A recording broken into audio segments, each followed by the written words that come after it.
A fractional CMO can be incredibly effective and can get you where you want to go far faster than going through an entire hiring process and losing money on, this is probably the hot take, the VP you might fire in 9 months anyway.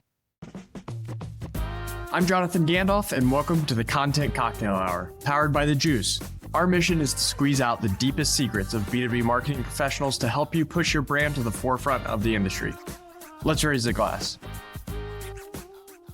Welcome back to the Content Cocktail Hour. It is Jonathan Gandalf here, founder and CEO of The Juice, with a fresh episode, and I am thrilled to be joined by Shannon Curran, founder and fractional CMO. We're going to dig into what that day-to-day looks like, kind of the big bet that she took on herself, which I'm excited to hear more about.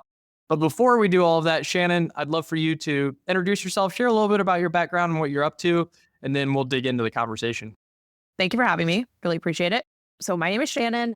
We're joking that my title is the hardest question you're going to ask me today. So I'm technically the founder of SSC Consulting, but I really am a fractional CMO, marketing executive, coach, consultant, working with early stage companies, all in the B2B software world, specifically working with folks that really want to use their founder story to help drive growth in their company. So I spent the last 8-ish years in B2B tech, from, private equity owned companies all the way down to early stage startups, as well as on the VC side. So on the investing side for B2B software.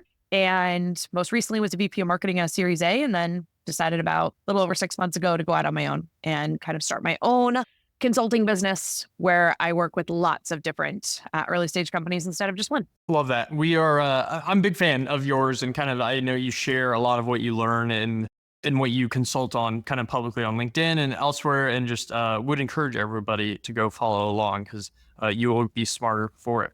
Shannon, we do always ask all of our guests before we dig into the conversation. It is the Content Cocktail Hour. What's the favorite beverage you're enjoying nowadays?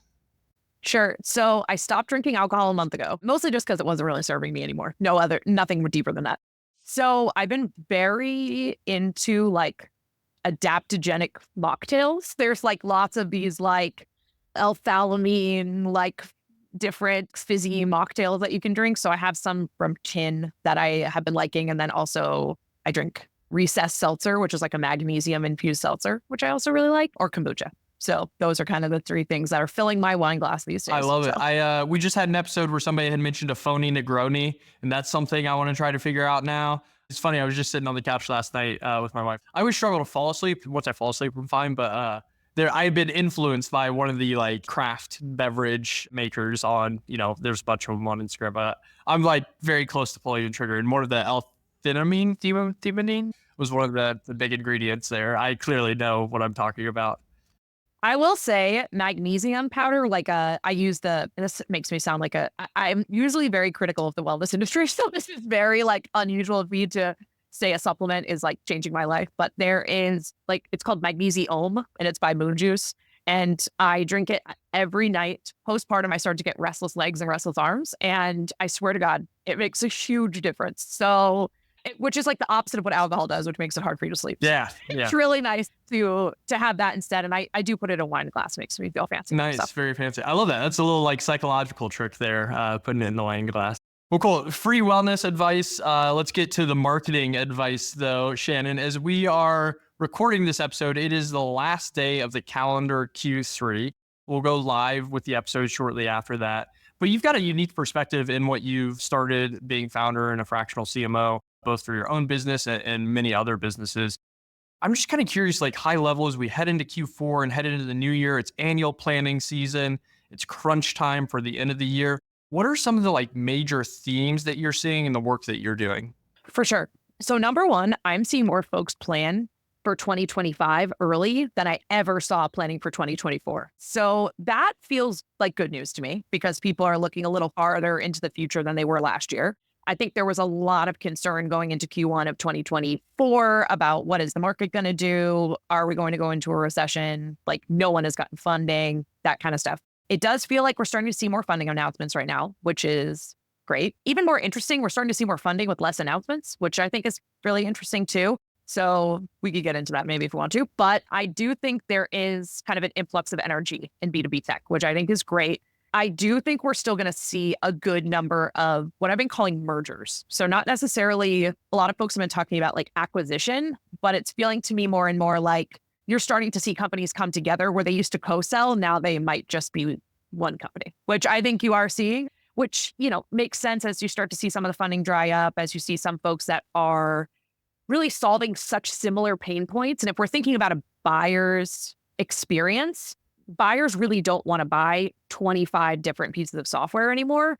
And their budgets, every single thing is going through the CFO, if it's even $10 or 25 or 25,000, right? So the buying process is getting longer. So I think if we're looking at like a macro perspective of the industry, I do think you're going to start seeing more mergers as well as some funding announcements, which is great news. So I think that more likely to get funding if you're playing well with others. Yeah.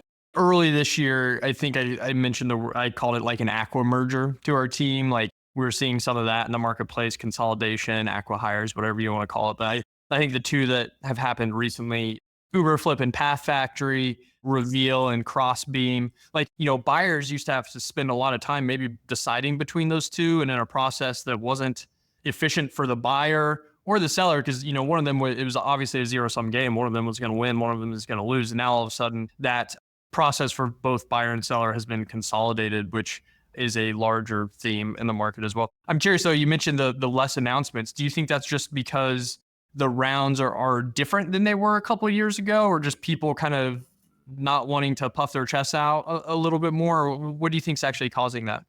So my hypothesis is that there's two things happening here.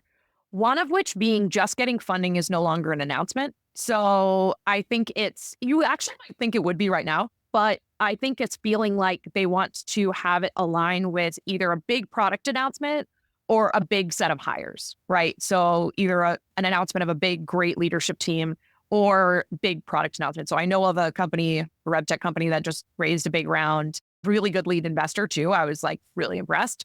And they aren't announcing until they have a new suite of products that they're going to announce. So I think folks know that right now they need to use the momentum of the announcement to drive revenue, not just eyeballs, right? So they want to have a great offer, which as a content person just makes me so happy, right? That they're thinking about the offer that they have on the other end of that announcement. So I think it's that. I'm sure there's something going on behind the scenes with LPs too, about like announcements and their comfortability about announcing when there's still a little bit of instability in the market, particularly before the election is over. I think we're going to start to see some change once the election is over. Either way, there will be a little less holding of breath, right? Because there won't be change for 4 years, no matter which direction it goes. Yeah, agreed there. I think that's a really good perspective.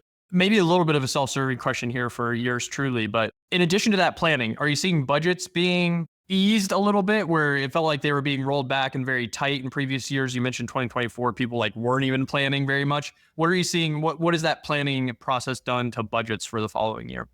So I've heard a few times, this is an N of few. So I'm not sure if this is an actual build, but of saying, I want to spend money. I just need to know how, and I need a real business case. So there definitely isn't this like, hey, like I have vivid memories of in like 2017. I just had a budget to spend for brands. Use it or lose it. It didn't matter what it was for. Yep.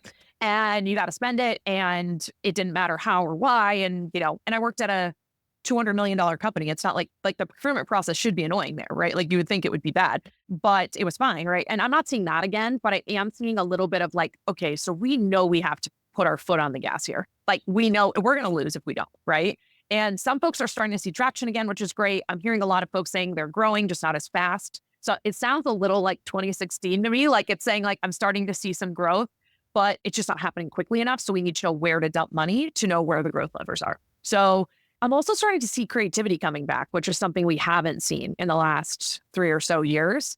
And like a good example, when I saw you at Inbound a few weeks ago, super creative, like all of those things could not be tied to ROI. There's no freaking way that you were able to attribute every single one of those activations, but people were still doing them because they are back to doing things that are trying to differentiate them in the market, right? So I think a little bit of both. I do think that budgets are definitely still tight. Like there's not an influx of cash, but I'm starting to see them open up a little bit more for experimentation than they used to be. Yeah, we've heard experimentation as well. Like people there's small budgets available for experimentation, though that experiment still needs to be tied to a business case or what the, very specifically to success metrics. So we've started to see that as well. And I agree, like it feels like we're coming out of survival mode for a lot of brands, and brands are like, okay, we've survived this crazy 2-3 year kind of rut, whatever it may be in the market. Now it's like, I think you're right. Get through the election, and regardless of which side, that at least provides some stability, and we'll be off and running is the hope. I don't think it's ever going to get back to what it was in 2021, but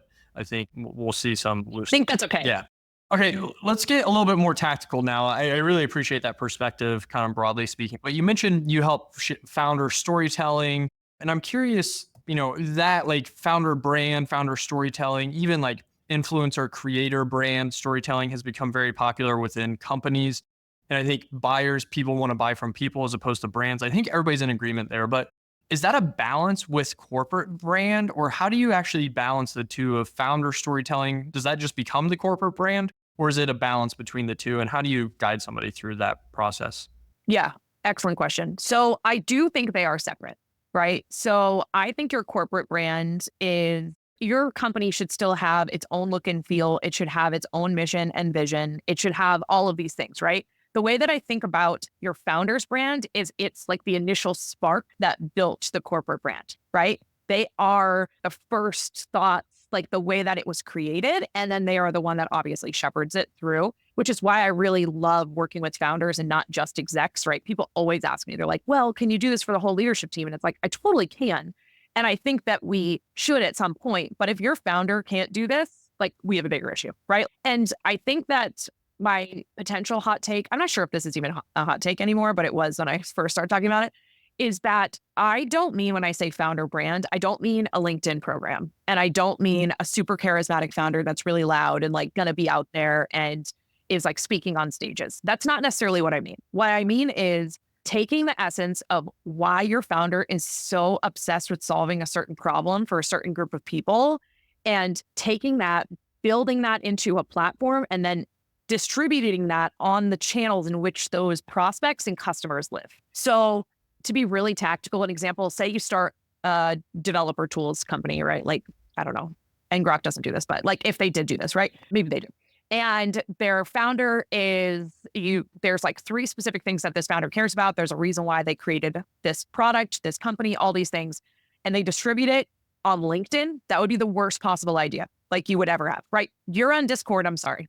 Like that is where you're going to have to be, right? And so thinking about your founder's brand just as strategically as you would think about your corporate brand, right? So if you were to build a corporate brand program and say, well, I'm just going to use the channel that's the easiest. And it's like, well, I don't really know how budget would not get approved for that, right? And that makes sense, right? Because you need to be strategic about the way that you're thinking about how you're building saturation in channels where your audience is, and then how that will eventually turn into conversion, right? That's how I think about it. I do think they're fundamentally separate, but they should be really tied to one another. And there was a subtlety there at the very start, and I think it's probably because you work with founders explicitly. I think a lot of times we think like it's corporate brand first, and then the founder brand fits in that. But it sounds like maybe what you're recommending is founder brand, and then corporate brand sits kind of within that founder brand, which is a very subtle but very important nuance to how to build those.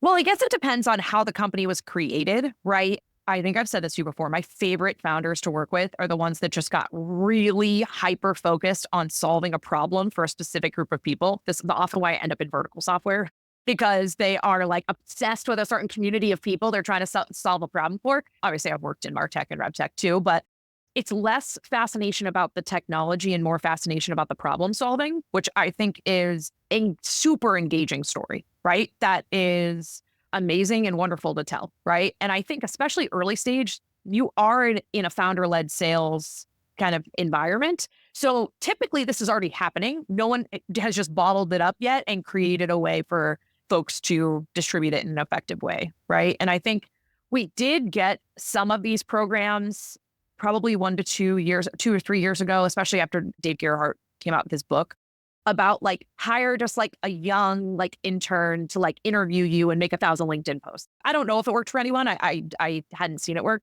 but I think making sure the founder shouldn't feel like work to them. It should just feel like the way that they're running their business, and it's just a part of it, right? And a lot of it they're already doing. And you mentioned distribution and you mentioned channel. And I think you're so right that like, I love that example of an engineer founder, probably, who cares? Like his audience isn't on LinkedIn, right? They're on LinkedIn, but they're not actively using it. I think that's really subtle and important. I'm sitting here kind of thinking to myself about my own brand. And this podcast has become a really interesting channel for me because I really like these where I get to lob out questions and like get perspective both broadly on the market, very tactically about what we're doing. And now it's become kind of the pillar to our content strategy. So I love that advice of it's founder, then corporate, and then also think about it just as strategically as you do your content marketing program. What channels, what's the distribution strategy is just as important, if not more important than the content itself.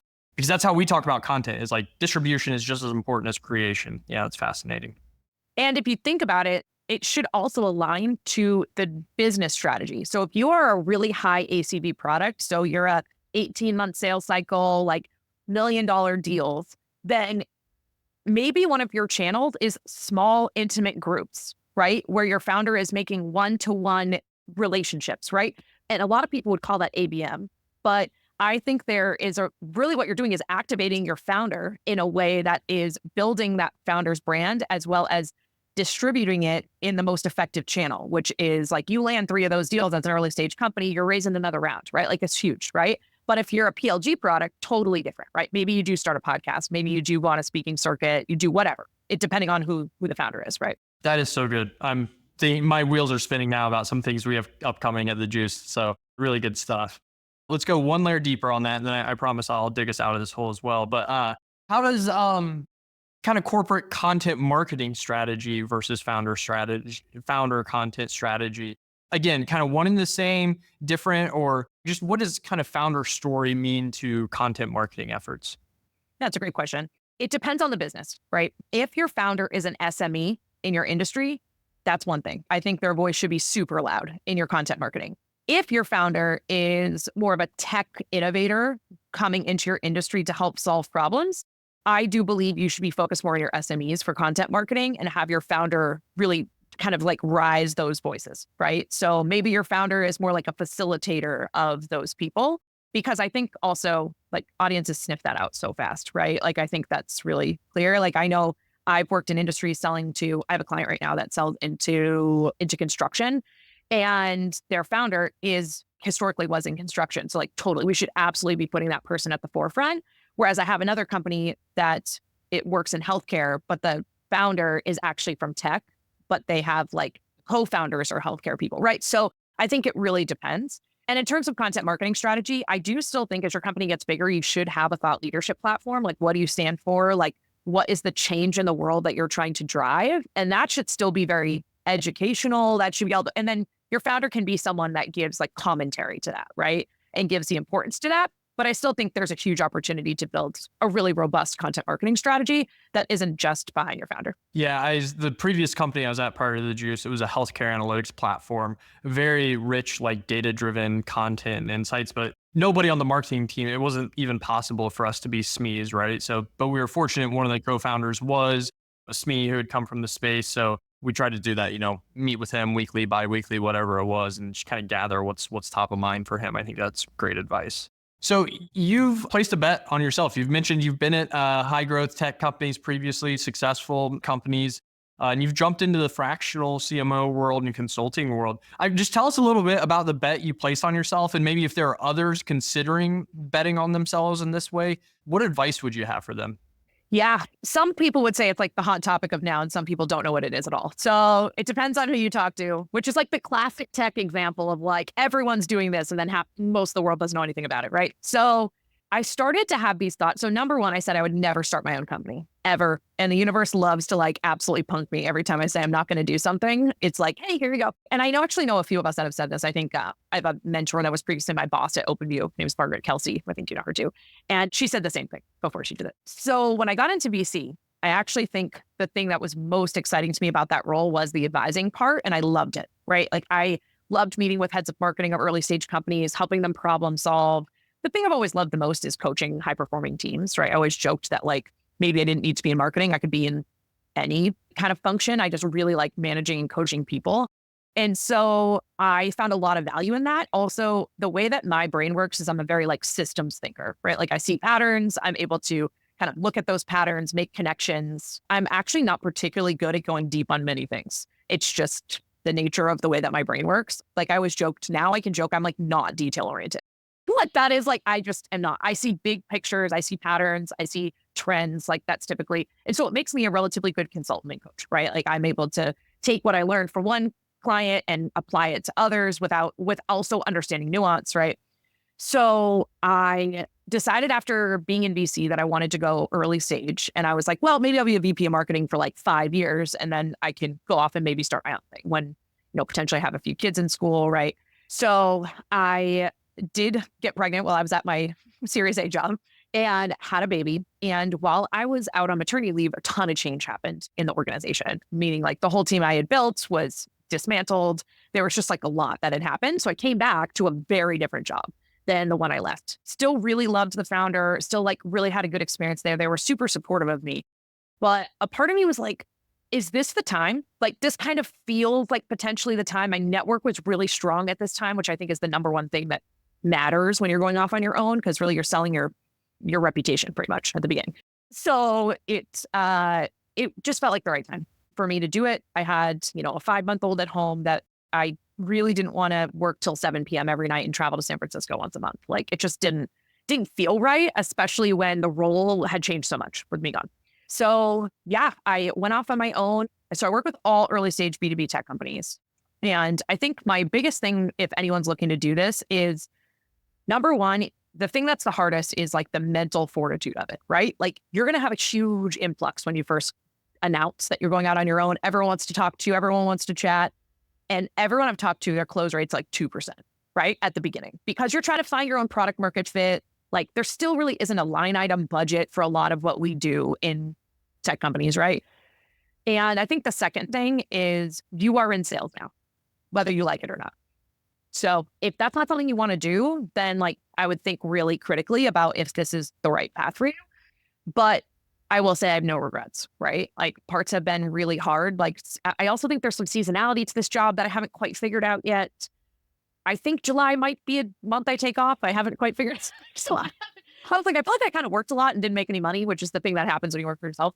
But then like other months I worked very little and made, my whole full-time salary in half the time, right? So it definitely takes some hustle, but it's really valuable work if you want to build something bigger for later and you have a ton of control over your time, which I think is the biggest plus if you, for me, have a family, which was like the final driving force over the finish line for me. Yeah, it's awesome. It also sounds like there's a high degree of self-awareness that you benefit from, knowing what you're good at, knowing what you're not good at, knowing what you want and what you value. It just sounds like you kind of had all those, you knew all of those, and that's what allowed you to kind of jump into this. And I think you're exactly right on the mental fortitude, and you're in sales. Like that is, I feel like even on the founder side, I'm like a glorified SDR. I feel like and I'm okay with that. So yeah, that's great advice. I appreciate that. Your product market fit is hard, right? That is the thing. I do this for companies every day. I do product marketing, I do positioning, I do messaging for companies every day. And I still find sometimes that when I go into a deal, I didn't used to think about it that way. I thought about it as like a relationship. I'm talking to someone I've worked with before. I'm talking to a referral. It's like, this is still a deal that requires you to go up against other budget. And, people still don't really understand fractional CMOs sometimes. Also, people like to hate on that term. It just means you're going to run marketing in a part-time basis, which is really, that's it. We just shorten the title. Like people get all up in their pants about like, you've never been a CMO before. Don't call yourself a CMO. It's like, well, no one has ever been one before they're one, like that's how this stuff works. Right. And so I was a VP of marketing. It was a long title. We just shortened it. People need to know that you're going to strategically run marketing and make sure that the doers in the organization know exactly what they're doing. You're going to communicate with the founder. You're going to communicate with the board. And early stage, that's typically the only leadership you need. Right. So that's really the problem that we're solving here. Of course, people say it's saturated. So is every other role. And there's good and bad of everything. Right. So I think it's just finding someone that's solving the problems that you need solved and someone that you trust. Right. Like that's a lot of my jobs are all every single one is a referral because they want to know it's someone they can trust. Yeah. Right. And that's really it. That's cool. I feel like we're boiling up to our last question here appropriately. So with the energy and passion in that response, What is one unpopular opinion you have as it pertains to B2B marketing? A fractional CMO can be incredibly effective and can get you where you want to go far faster than going through an entire hiring process and losing money on, this is probably the hot take, the VP you might fire in 9 months anyway.